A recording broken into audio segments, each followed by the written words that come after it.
নমস্কার বন্ধুরা, তোমরা সবাই কেমন আছো? আশা করছি অনেক ভালো আছো। ঝুমাজি শর্টস চ্যানেলে তোমাদের সকলকে জানাই স্বাগত আর অনেক অনেক ভালোবাসা। আজকেও একটা নতুন রেসিপি নিয়ে তোমাদের সামনে চলে এলাম। আজকে আমি পাকা আমের বড়ার একটি রেসিপি তোমাদের সামনে তুলে ধরছি। তো দেখো, স্কিপ না করে ভিডিওটা দেখতে থাকো। দেখো, প্রথমে আম দুটো নিয়েছি, মানে দুটো আম নিয়েছি। তারপরে দেখো আম দুটোকে ভালো করে ধুয়ে নিচ্ছি। তোমরা কিন্তু এর বেশি আমও নিতে পারো। আমি দুটোই নিয়েছিলাম। আমটাকে পরিষ্কার করে এবার কেটে নিতে হবে। আমের মুখের দিকে যে আঠা ভাবটা থাকে বোটার দিকটায়, সেটা কিন্তু কেটে বাদ দিতে হবে, নাহলে আঠা লেগে থাকবে, মানে এটা আঠাটা লেগে থাকবে। আঠা খেলেই তো সুবিধা হয়ে যায়, তো সেই কারণে কিন্তু আঠাটা আমি বের করে দেবো, এইভাবে ফেলে দেবো ওইটুকু কেটে। আর দেখো, আমের ফালিগুলো আস্তে আস্তে কেটে নিচ্ছি। দেখো, আমটা কিন্তু ছিল খুবই মিষ্টি, একদম পাকা আম। দেখো, এই আমটাও কিন্তু আমি কেটে নিচ্ছি। তো দেখো, আমার কিন্তু আমটা একদমই কাটা হয়ে আসছে। তারপরে আমি কিন্তু এই আম দুটোকে নিয়েই রেসিপিটা করব। আর আমগুলোর মধ্যে থেকে যে শাঁসটা বা নদটা বেরোয় সেটা কিন্তু আমি বের করে নেবো। ঠিক দেখো, সেই একইভাবে আরেকটি আম আমি ওইভাবেই কেটে নিচ্ছি। আমের মুখের দিকটা ফেলে দিচ্ছি যাতে ওতে আটা থাকে। তারপরে দেখো, আমি আমের এই ফালিগুলো বের করে নিচ্ছি। আমি ছুরির সাহায্যে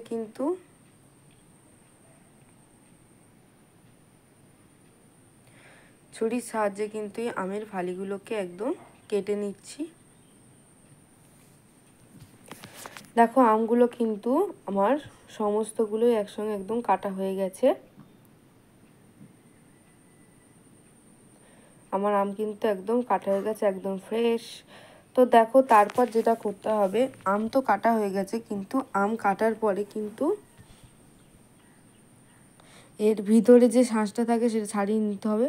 আর দেখো, আটির গায়ে যে খোলাটা লেগেছিল সেইটা কিন্তু এই যে তুলে ফেলছি আমি। এই বোটার দিকটা দেখো, যে দিকটা আটা থাকে সেটা কিন্তু আমি বাদ দিচ্ছি। আটার দিকটা কিন্তু বাদ দিতে হবে। আর এই খোলাটা কিন্তু এইভাবে ছাড়িয়ে নিতে হবে যাতে নোটটা নিতে সুবিধা হয়, সে কারণে এই খোলার দিকটা বাদ দিয়ে দিতে হবে।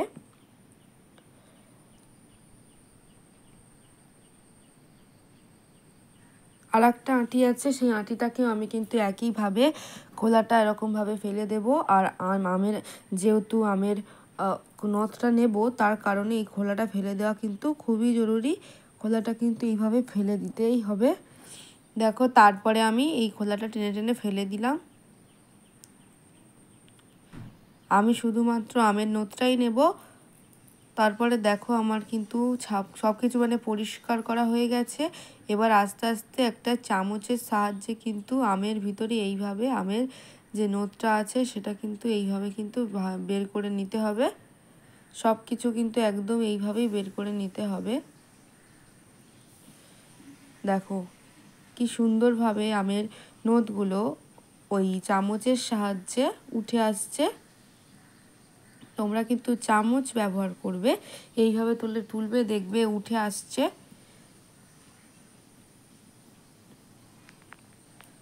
দেখো, আস্তে আস্তে কিন্তু চামচের সাহায্যে আমি এটাকে তুলে নিচ্ছি।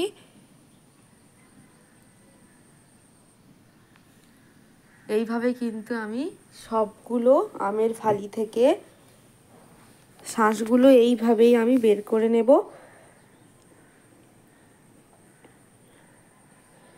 তো দেখো, আমি কীরকমভাবে আমি আমের ফালি থেকে সেই আমের নথটা বের করে নিচ্ছি।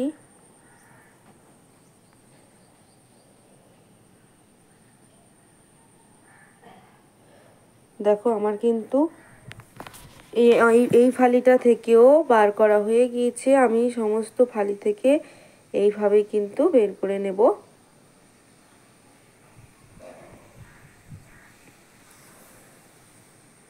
তো দেখো বন্ধুরা, তোমরা কারা কারা এরকম আমের বড়া বাড়িতে বানিয়েছো কমেন্ট করে জানাবে। আমি এটা ফার্স্ট টাইম বানাচ্ছি আর তোমাদের সাথেই এটা শেয়ার করছি।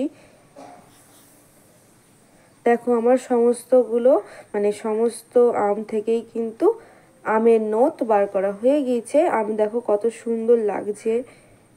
এবার এটা কিন্তু আমি মিক্সি গ্রাইন্ডে দেবো আর মিক্স করে নেব।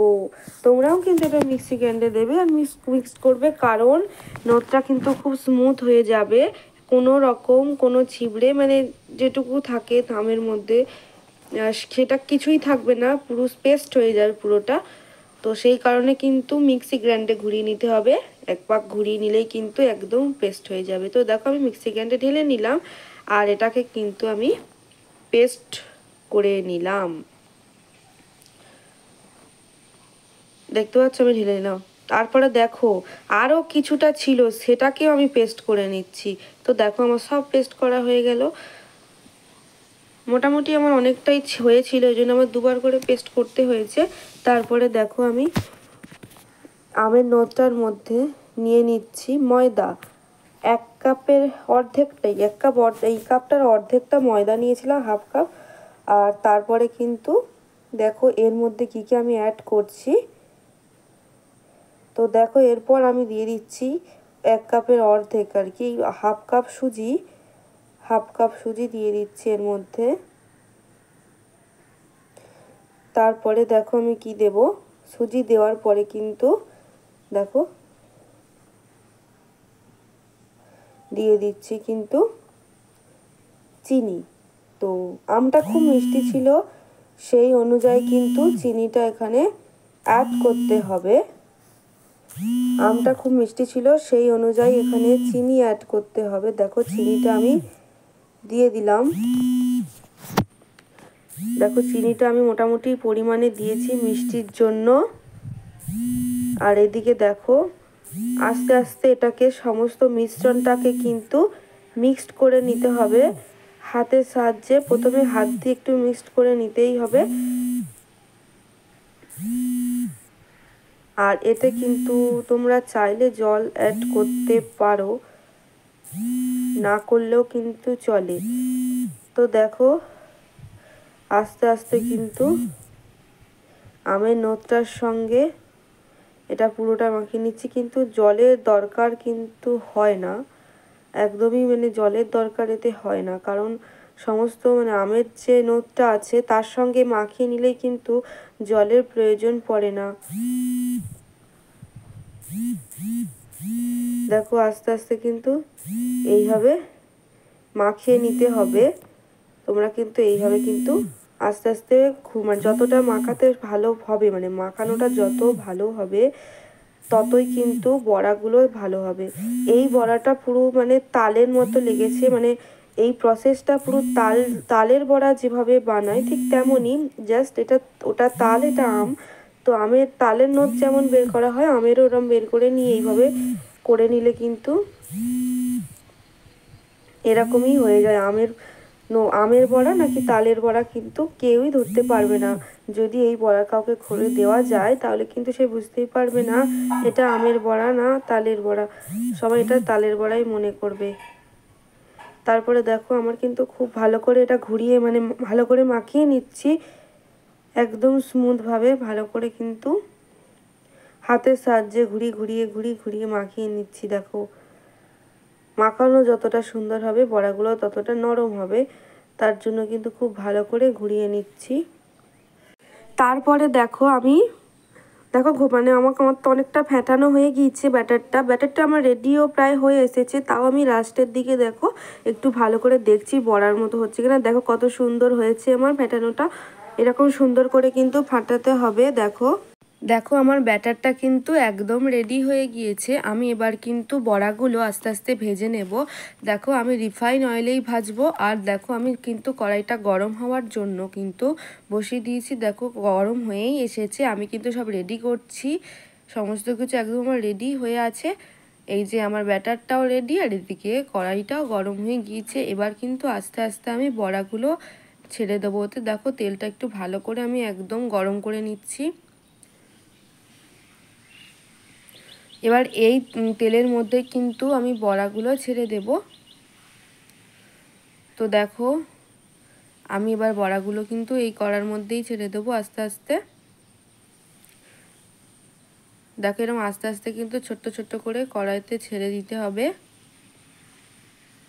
আর একদম ফুরুলি ফুরুলি হয়ে যাবে, কারণ এটা পুরো তালের মতোই লাগবে, একদম তালের বড়ার মতোই খেতে লাগবে। আর আমার এটা মানে রেসিপিটা খুব ভালো লেগেছিল, খেতে খুব টেস্টি হয়েছিল। দেখো এইভাবে কিন্তু সমস্ত বড়াগুলো কিন্তু এইভাবে আস্তে আস্তে দিয়ে দিতে হবে তেলের মধ্যে।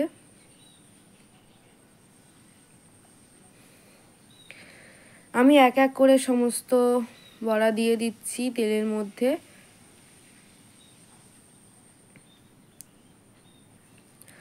আমি এক এক করে কিন্তু সমস্ত বড়া তেলের মধ্যে দিয়ে দিচ্ছি।